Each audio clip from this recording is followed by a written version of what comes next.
when you get takeout here, for example, often it'll just come in styrofoam little boxes and plastic bags that are, that's usually pretty simple.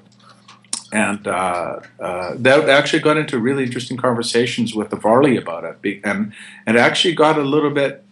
Okay. There was a real bone of contention with that image, and it was interesting to me because how people over there in the gallery and other friends of mine as well would say, "Oh yeah, takeout container, it's iconic image," and it ended up on the cover. And I said, "Well, it's not really. People here and all the artists in the show didn't even know what it was when they got the book. They went, 'What is this?' They had no idea. In fact, that box with the word da BAO, if you pronounce it wrong, actually has completely different meaning, entirely different meaning. So things were ultimately really lost in translation. And without, sort of coining the phrase from the movie or anything, it really is what's not even lost in translation, but completely mistaken identities. And that to me was one of the reasons why that motivated me here to find artists that sort of fit that fit into that sort of category. And the box itself historically was invented by a Japanese restaurateur in San Francisco.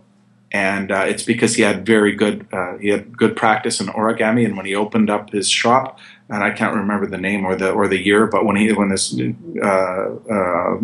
restaurateur opened up his shop, and somebody said, "Can I take the food home?" And he said, "Well, just a second, I have nothing to put it in." So using his origami skills, he made a box, and that became this iconic thing. Now, of course, right now with the tensions between Japan and China, and I live not far from the Japanese embassy.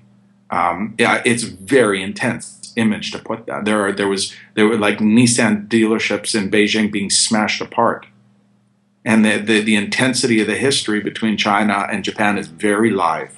It's very real, and but in Canada, it was like, well, what's the difference?